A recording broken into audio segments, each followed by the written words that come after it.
विराग क्रांति वाणी का हृदय भेदी धारदार प्रवचन, जिन शासन जिंदाबाद।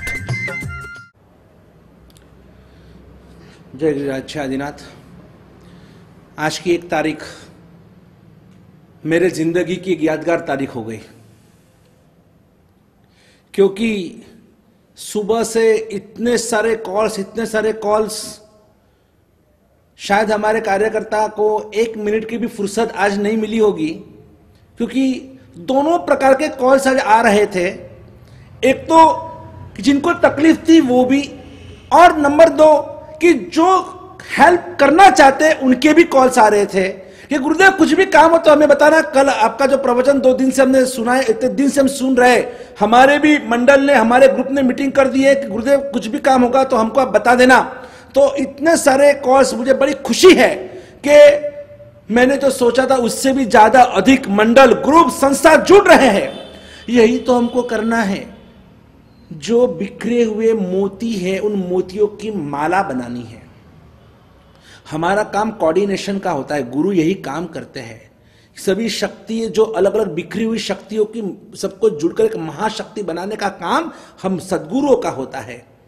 समाज जो तितर बितर हो चुका है, जो टूट चुका है, और उसी को एक करना है। मुझे वो स्कूल का एक किस्सा याद आता है कि मास्टर जी अभी स्कूल क्लास में आने की तैयारी में थे। उसके पहले वो एक ज्योग्राफी का सब्जेक्ट था, तो मास्टर जी ने कहा था कि आपको ये जो भी कुछ मैंने होमवर्क दिया है आपको करके रखना है। तो बच्चे खेल कूद में भूल गए। अचानक किसी को याद है, अरे टीचर अभी मास्टर जी आएंगे और बोलेंगे तो जो होमवर्क दिया वो तो पूरा नहीं हुआ। लेकिन वहां पर एक मैप पड़ा था, बच्चे भूल गए थे कि यार वो मैप लाना था घर से, आज सब भूल गए। और वहां पर एक भारत का नक्शा पड़ा था, मैप पड़ा हुआ था। तो एक बच्चे की नजर पड़ी कि वो तो मास्टर जी का वो मैप है। तो क्या हुआ, अभी मास्टर जी आए नहीं, तब तक अपन ले लेते ना। तो एक बच्चे ने उस मैप को लेने की कोशिश की, मैं दूसरा बच्चा बीच में आया, नहीं ये मैप मैं लूंगा। तीसरा है, ये मैप मैं लूंगा करते करते बच्चों ने खींचा खींची में पूरा मैप फाड़ दिया। वो पूरा मैप फट गया, भारत के टुकड़े टुकड़े हो गए। वो भारत का नक्शा था, भारत का मैप था, पूरे टुकड़े टुकड़े हो गए। और बच्चे एकदम घबरा गए, क्या करे अभी ये मैप फट गए, मास्टर साहब का मैप है, अब डांटेंगे, क्या करेंगे? तो इसको चिपकाना पड़ेगा फटाफट, मास्टर जी उसके पहले इसको चिपका दो। लेकिन अभी वो तो पता ही नहीं है हमको, बच्चे छोटे थे तो उनको वो समझ में नहीं आया कि इसमें कश्मीर कहाँ, कन्याकुमारी का, MP कहाँ, UP का, महाराष्ट्र कहाँ, इसको चिपका तो चिपकाए कैसे, इसको कुछ समझ में नहीं आ रहा था। फिर उतने में एक वो जो मैप था उसका टुकड़ा उल्टा हो गया। देखा तो उस उल्टे टुकड़े में एक हाथ दिखाई दिया। तो बच्चों ने सोचा कि इसको, इन टुकड़ों को उल्टा करो, देखो क्या है। फिर दूसरा टुकड़ा उल्टा किया तो एक पैर दिखाई दिया, कोई उंगलियां दिखाई दी, कोई सिर दिखाई दिया। सब टुकड़े उल्टा करते गए तो एक इंसान का एक फिगर, एक आकृति दिखाई दी। तो उन्होंने सोचा एक काम करते, उतना तो हमको मालूम है कि सिर का है, पैर का है, एक बार पहले उल्टा करके देखते हैं कि इसको पहले ज्वाइन करते हैं। तो उन बच्चों ने मिलकर सिर ऊपर, फिर ये नेक का हिस्सा, फिर शोल्डर्स, फिर ये पेट, फिर ये पैर, ऐसा करके पूरा वो जो टुकड़े थे उसको ज्वाइन कर और उस पूरे इंसान को पूरे अखंड बना दिया। फिर धीरे से उसको चिपका के उस पूरे टुकड़े को उल्टा कर दिया। तो बच्चे खुश हो गए, बच्चे खुश, सब तालियां बजाने लगे कि चलो हमारा ऑपरेशन सक्सेस। हमको जो करना था, हमको भारत को अखंड करना था। और पता चल गया कि भारत को अखंड करने के लिए क्या करना होगा। अगर इस भारत का इंसान अगर अखंड है तो ये भारत भी अखंड बन जाएगा। कितनी मार्मिक बात उन बच्चों ने हमको सबको समझाई है, सिखाई है कि पहले भारत को अखंड बनाने के लिए आपको सबसे पहले भारत के नागरिक को, भारत की प्रजा को अखंड बनाना होगा। लेकिन आज अफसोस, खंड खंड में हम सब बिखर चुके हैं। सब खंड अभी जिस तरह से पूरी राजनीति चल रही है, हम पार्टी में देख रहे हैं कैसे एक दूसरे पर कीचड़ उछाल रहे हैं। देखो तो समाज के बीच में और आरक्षण के लिए कितने भयंकर आंदोलन चल रहे हैं। हम जब वो पटेलों का आंदोलन हुआ तब हम गुजरात में, तब हम अहमदाबाद में थे।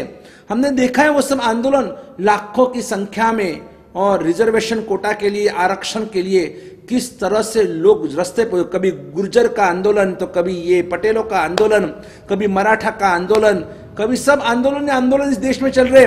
आज ये मुद्दा है देश, आज पूरा भारत बंद, ये मुद्दा है तो भारत बंद, ये मुद्दा है तो भारत बंद, तो हर जगह पर भारत बंद बंद बंद का ऐलान होता है। और अगर सब भारत बंद ही रखेंगे तो भारत कभी आगे कैसे आएगा, भारत का विकास कब होगा, प्रोग्रेस कब होगा, ये सभी बातों के लिए सोचना जरूरी है, अनिवार्यता है। मैं सिर्फ जैन तक सीमित नहीं हूं, मैं एक सामाजिक साधु हूं, मैं पूरे समाज के लिए हूं, मैं पूरे सब जीव मात्र के लिए हूं, लेकिन मेरे पास टीम तो होनी चाहिए ना। उस टीम के लिए ही मैं अपने जैनों को तैयार करना चाहता हूं। कहीं ना कहीं अगर मेरे जैन, मेरी टीम मेरे साथ में, मेरे विचारों को जो समझते हैं, मेरे विचारों का अनुकरण जो करना चाहते हैं, और ऐसे लोग तो मेरे साथ में होने चाहिए। अकेला इंसान कुछ नहीं कर सकता है, अकेली उंगली कुछ नहीं है। एक उंगली देखो, इस अंगूठे में देखो तो कोई ताकत, ऐसी कोई ताकत नहीं है, इसको हम तोड़ मरोड़ सकते हैं। ये जो तर्जनी है, तर्जनी को भी कोई ताकत नहीं है, इसको भी हम तोड़ मोड़ सकते हैं। ये मध्यमा हो, अनामिका हो, कनिष्ठा हो, एक एक उंगली में कोई ताकत नहीं है, ऐसे कोई विशिष्ट कोई शक्ति नहीं है। ये अकेली उंगली लड़ने जाएगी ना तो ये उंगली टूट जाएगी, इसमें फ्रैक्चर आ जाएगा, ये कट जाएगी, ये बिखर जाएगी। लेकिन वही अगर ये 5 उंगली अगर जिस दिन एक हो गई ना, एक, फिर देखो इस मुट्ठी में ताकत क्या है। इस मुट्ठी से हम किसी को बचा भी सकते हैं, और इस मुट्ठी से हम किसी की बत्ती भी तोड़ सकते हैं। इतनी ताकत इन मुट्ठी के अंदर है। तो जो सज्जन है, सज्जनों को हम सिर पर रखेंगे, सज्जनों की हम सेवा करेंगे, सज्जनों की सुरक्षा करेंगे, सज्जनों को हम सहायता देंगे। लेकिन अगर जो हमारे सामने और हमारी प्रजा को और नाहक का परेशान कर रहा है, तो उनको भी सबक सिखाने के लिए यही मुट्ठी काम में आती है। और इसीलिए कहना चाहता हूं, बिलीफ सिस्टम को मजबूत करो। आपकी जो बिलीफ सिस्टम जो होती है ना, जो मान्यता होती है, उस मान्यता को मजबूत करो कि आई कैन डू इट, मैं कर सकता हूं, मैं करूंगा, जरूर करूंगा, क्यों नहीं, मेरा कर्तव्य, मैं इस कर्तव्य को मैं जरूर परिपालन करूंगा। घर का, परिवार का, बच्चों का कर्तव्य आपको समझ में आता है। बच्चे बड़े हो गए, रात को नींद नहीं आती है, अभी बच्चे की शादी है, दुकान चल नहीं रही है, धंधा चल नहीं रहा है, ऑफिस चल नहीं रही है, क्या करेंगे, कैसे लाएंगे, इसको इतना लेना देना बाकी है, पैसे कहाँ से आएंगे, कैसे देंगे, वो सब चिंता आप करते हो, क्योंकि उसमें आपकी जिम्मेदारी आपको महसूस होती है। हाँ, आपकी बेटी है, बेटा है, या आपका जो भी परिवार है, आपकी पत्नी है, आपका पति है, आपके माँ बाप है, ये जो भी कुछ है, आपके रिलेशनशिप्स, ये जितने भी आपके फैमिली रिलेशंस है, उसमें आपको इतना समझता है कि नहीं ये मेरा कर्तव्य है। तो फिर आपको ये क्यों नहीं समझता है, आप जिस समाज के हो, आप जिस धर्म के हो, आप जिस देश के हो, तो उसके प्रति का आपका कर्तव्य आपको क्यों नहीं समझता है। वो इसके लिए क्यों हमें उपदेश देना पड़ता है। कभी आपके बेटी की अगर शादी करनी है तो क्या आप हमारे पास आए, साहब जी अब बेटी की शादी कैसे करें, बेटी की शादी के लिए क्या करें, कौन सी धर्मशाला बुक करें, कौन सी वाड़ी बुक करें, उसके लिए क्या मेनू बनाना, कैसे बनाना है, आप बताओ ना, थोड़ा गाइडेंस दो ना, कि शादी में घोड़ी को कहां से मंगाए, और घोड़ा कहां से मंगाए, और कहां से हम बैंड बाजा मंगाए। नहीं, आप सबर तो हो, आप सब कुछ मैनेज कर लेते हो। आपको कोई पार्टी करनी है, आपको रिसेप्शन पार्टी करनी है, बर्थडे पार्टी करनी है, आपको सब पता है, सब आता है, सब मालूम है आपको। तो वो सब ज्ञान न अगर नहीं है तो आप कहीं ना कहीं से बराबर प्राप्त कर लेते हैं। तो फिर अगर वो आपको सब समझ में आता है, व्यवहार में कैसे करना, अगर एक ही दिन अगर 2 जगह पर शादी है, एक ही दिन उसी एक ही समय पर 2 जगह शादी है, क्या करते हो, एडजस्टमेंट करते हो। एक काम करना, तू वहां जाना, मैं यहां जाऊंगा, तो आप बराबर एडजस्ट करते हो। वहां आपको सब समझ में आता है, वहां पर सब समझ में आता है। किसी की शादी में जाते हो ना, तो आपको नहीं है, उधर जाएंगे तो कुछ तो देना पड़ेगा ना, ऐसा थोड़ी जाएंगे, ऐसे थोड़ी खाना खाएंगे। वो आपको समझ में आता है कि वहां जाना है तो कवर लेके ही जाना है, वो सब समझ में आता है। कैसे कपड़े पहनना वहां, वो आपको समझ में आता है। कैसे बाल चाहिए तो वो भी समझ में आता है, वो वहां पर सब समझ आता है। फिर यहां पर क्या आपकी बुद्धि क्यों बेर मार जाती है, यहां पर कोई समझ में नहीं आता है कि यहां पर आपको क्या करना चाहिए, क्या नहीं करना चाहिए, आपका कर्तव्य क्या है। आपकी तो प्रजा है ना, आप जैन बने हैं तो जैन किसके लिए बने, बाकी अगर कुछ काम करना है तो नहीं मेरे पास टाइम नहीं है, मेरे पास समय नहीं है, मेरी अनुकूलता नहीं है, अरे मेरे को इंटरेस्ट नहीं है, आप फटाक करके मना कर देते हो। तो फिर अब जैन कब, यानी सिर्फ अगर भोजन करना है, स्वामी वात्सल्य इसलिए आपको जैन बनाया, आपको यहां पर सिर्फ भोजन के लिए जैन बनना है, सिर्फ भोजन के लिए आप हिंदू बने हो। किसके लिए आप हिंदू बने हो? सत्यनारायण की पूजा होती है तब प्रसाद लेने के लिए जाने का, इसके लिए आप हिंदू बने हो। तो आपका कर्तव्य है क्या नहीं है, बताइए मुझे आप। भाई आपका भी हमारा भी कर्तव्य है। हम भी देखो आज रोटी कपड़ा मकान सब कुछ आप हमारे लिए खड़े पैर हमारी सेवा करते हो। जो खाना आप नहीं खाते हो हमको बुराते हो, वो भिक्षा आप हमको देते हो, गुचरी हमको बुराते हो। तो हमारा भी तो कर्तव्य, जिस समाज का हमने भी तो नमक खाया है ना। आप लोगों की रक्षा करना, आपको संस्कार देना, आपको उपदेश देना, आपको बचाना, पाप से बचाना, दुर्गति से बचाना, आपका उद्धार करना, आपको सद्गतिगामी करना, आपको संस्कारी बनाना, आपको समृद्ध बनाना। हमारे पास कोई मंत्र शक्ति है, यंत्र शक्ति है, तंत्र शक्ति है, हमारे पास आशीर्वाद की शक्ति है, हमारे पास जो बुद्धि है, जो सत्व है, जो हमारे में है, वो हम आपको देना चाहते हैं, हम पास ऑन करना चाहते हैं, हम फॉरवर्ड करना चाहते हैं। हमारा भी यही कर्तव्य है जो हमें करना, निश्चित रूप से करना चाहिए। और इसलिए कहता हूं, ये जो अपनी जो बिलीफ सिस्टम है, बिलीफ सिस्टम अंदर की जो दृढ़ मान्यता होती है, इस मान्यता को मजबूत करो, मजबूत। हम कायर नहीं है। कायरता जिन चेहरों पर श्रृंगार करती है, एक कवि ने लिखा है कि कायरता जिन चेहरों पर श्रृंगार करती है, अरे मक्खी भी उस चेहरे पर बैठने से इनकार करती है। मक्खी भी बोलती है यार इसके चेहरे में कोई दम नहीं है, यार इस पे बैठने से कुछ नहीं मिलेगा, ये तो कैसा निकम्मा है, इसको इसके चेहरे पे तो कोई खुमारी नहीं है, कोई मजबूताई नहीं है, क्या बैठने से क्या मिलेगा, कुछ नहीं मिलेगा। मक्खी भी उस चेहरे पर बैठने से इनकार करती है। और इसीलिए मैं चाहता हूं, परोपकार परोपकार पुण्याय, ये परोपकार जैसा कोई धर्म नहीं है। जितने जितने केसेस आए आज के दिन में, इतने सारे आंख में आंसू आ गए हैं। आज गोचरी भाई नहीं रही है कि कितने कितने दुखी है हमारे जैन, कितने कितने दुखी है। ये तो जैन हेल्पलाइन की बात कर रहा हूं। जिस दिन मैं हिंदुस्तान हेल्पलाइन चालू करूंगा, मुझे लगता है कि आज समझो कम से कम 200-250 फोन आज पूरे दिन में आ गए। जिस दिन हिंदुस्तान हेल्पलाइन चालू करेंगे, मैं समझता हूं लाखों फोन एक ही दिन में आ जाएंगे। तो हमें ये सब करना पड़ेगा, करना चाहिए। हम टेस्ट से अपने घरों में रहे हैं, हम एसी की हवा खा रहे हैं, हम 3 टाइम क्या 30 टाइम खा सकते हैं पूरे दिन के अंदर। इतना कोठार के अंदर इतना खाना पड़ा है हमारे पास, और हमारे यहाँ पर हमारे परिवारों के अंदर उनके लिए एक टाइम खाना भी नसीब में नहीं है। जब एम्बिल खाते, अभी तो एम्बिल खाते बंद, लेकिन जब एम्बिल खाते चलते थे ना, और उस समय के अंदर हमने कई सारे साधर्मिकों को देखा है, वो एम्बिल नहीं कर रहे लेकिन फिर भी वो एम्बिल में खाने को जाते। क्या करें, लुक्खा सुक्खा तो लुक्खा सुक्खा एम्बिल खाते में बोल देंगे आज एम्बिल है करके, और वहाँ खा के आएंगे, क्योंकि घर में खाना ही नहीं है। तो चना ममरा खाकर और जिंदगी जीने वाले हमारे परिवार में हमारे जैन हैं, तो उनके लिए सोचना होगा हमें। मेडिक्लेम, कितने सारे लोग आज दुखी है, उनका मेडिक्लेम का प्रॉब्लम चल रहा है, प्रीमियम भरने के लिए पैसे नहीं है, और घर में बीमारी कहाँ से लाए। डॉक्टर हो तो देखो, डॉक्टरों की तगड़ी फीस होती है, वो 1.5 लाख 2 लाख 3 लाख 4 लाख 5-5 लाख। घर में बूढ़े माँ बाप है या पत्नी बीमार है, बच्चे बीमार रहते हैं, कहाँ से पैसे लाएंगे। तड़प तड़प के लोग मर रहे हैं। तो उनके मेडिक्लेम के लिए भी उनको जितना हमसे हो सके, किसी को कैंसर की बीमारी, किसी को क्या बीमारी, किसी को क्या बीमारी, कितनी तकलीफ चल रही है। नहीं, ये तकलीफ हमसे देखी नहीं जा रही है। और इसलिए मैं चाहता हूं कि आप सब जागृत हो जाओ। आज तो सिर्फ शुरुआत, this is only the beginning.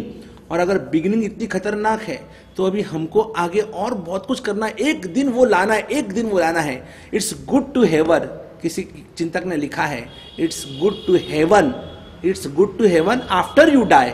मरने के बाद स्वर्ग में जाना ठीक है, अच्छी बात है। It's good to heaven after you die, but it's best to create heaven before you die. It's best to create heaven before you die. मरने से पहले, मरने के बाद स्वर्ग में जाना अच्छी बात है, लेकिन वो श्रेष्ठ बात है। It's best to create heaven. हम ऐसा मरने के बाद स्वर्ग नहीं, मरने से पहले हम जहां है ना वहां पर एक स्वर्ग खड़ा करना चाहते हैं। गौ माता का दुख और दर्द हमसे देखा नहीं जा रहा है, और इसलिए हम उनको बचाने के लिए, हम तो पूरे सभी प्राणियों को बचाना चाहिए, लेकिन कम से कम हमारी गौ माता तो बचे।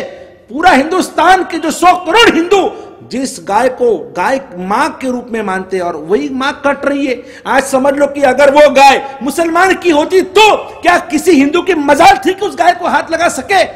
वो गाय तो कहती मेरा कम नसीब कि मैं हिंदुओं की हूं और इसलिए तो मुझे कचरा खाना पड़ता है, गटर का पानी पीना पड़ता है और मैं कट रही हूं। और वो हिंदू, वो जो गाय गौ माता की रक्षा के लिए उस सर्वोदय संस्था ने आंदोलन शुरू किया देवनार कत्ल खाने के बाहर। और आप यकीन नहीं करोगे, रोज आकर वो बस वो ट्रक के सामने खड़े रहते हैं। आपको चलाना है, गाड़ी को अंदर ले जानिए, इस गाय से भरी गाड़ी को पहले हमारे शरीर के ऊपर से लेके जाओ, मार दो हमको चलेगा, लेकिन हम इस ट्रक को अंदर जाने नहीं देंगे। पुलिस आएगी, धरपकड़ करेगी, उनको अंदर जेल में डालेगी, वापस उनको छोड़ देगी, वापस दूसरे दिन वापस सब वो उनके जो कार्यकर्ता खड़े रहेंगे, वापस वही पुलिस आएगी, उनको लेके जाएगी। ऐसे करते करते करते कितने साले आंदोलन चला, पता है? रोज कार्यकर्ता आएंगे, रोज ट्रक के सामने खड़े रहेंगे, रोज आंदोलन करेंगे। ऐसा करते करते करते 33 साल, 33 इयर्स तक ये आंदोलन चला। एक दिन भी not even one single day, कोई एक दिन ऐसा नहीं गया कि वो वहां पर खड़े नहीं होंगे और पुलिस वहां पर आई नहीं होगी। और करते करते जब भाजपा की सरकार बनी हमारे महाराष्ट्र के अंदर, और तब ये कायदा, कानून पारित करवाया गया कि अब पूरे महाराष्ट्र के अंदर गौ हत्या प्रतिबंध का जो कायदा, जो कानून पारित हुआ, और तब जाकर वो चीज रुकी। 33 साल तक वो कांस्टेंट लड़े, कांस्टेंट इस गौ माता की रक्षा के लिए। आज तो हमारा पहला दिन है, हम भी आगे बढ़ते जाएंगे। आप जुड़ते जाना, आप भी आपका कर्तव्य निभाते रहो, हम भी निभाते रहेंगे। चलिए वापस कल के प्रवचन के लिए तैयारी करते, मिलेंगे कल के दिन 2 तारीख। देखते हैं और भी क्या क्या कैसे कैसे केसेस हमारे तरफ आ रहे हैं, और हम सब साथ में मिलकर हर प्रॉब्लम को सॉल्व करेंगे। आज आप उनके लिए खड़े हैं, कल वो आपके लिए खड़े रहेंगे, और यही हमको करना है। इसी मंगल भावना के साथ जय गिरिराज, जय आदिनाथ। बोलो मेरा वाला महावीर स्वामी भगवान की जय हो। बोलो वर्तमान गच्छाधिपति गुरुदेव पूज्यपाद आचार्य दौलत सागर सुरेश्वर जी महाराज की जय हो। शतक Singh शतकवीर,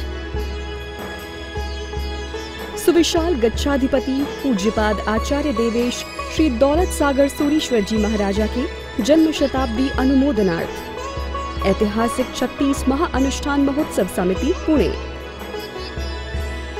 Account details: Vishwa Raksha Charitable Trust, Bank Axis Bank, account number 91600006305833, IFSC code UTIB 0002863, PAN card number AACTV 1110A, ATG available.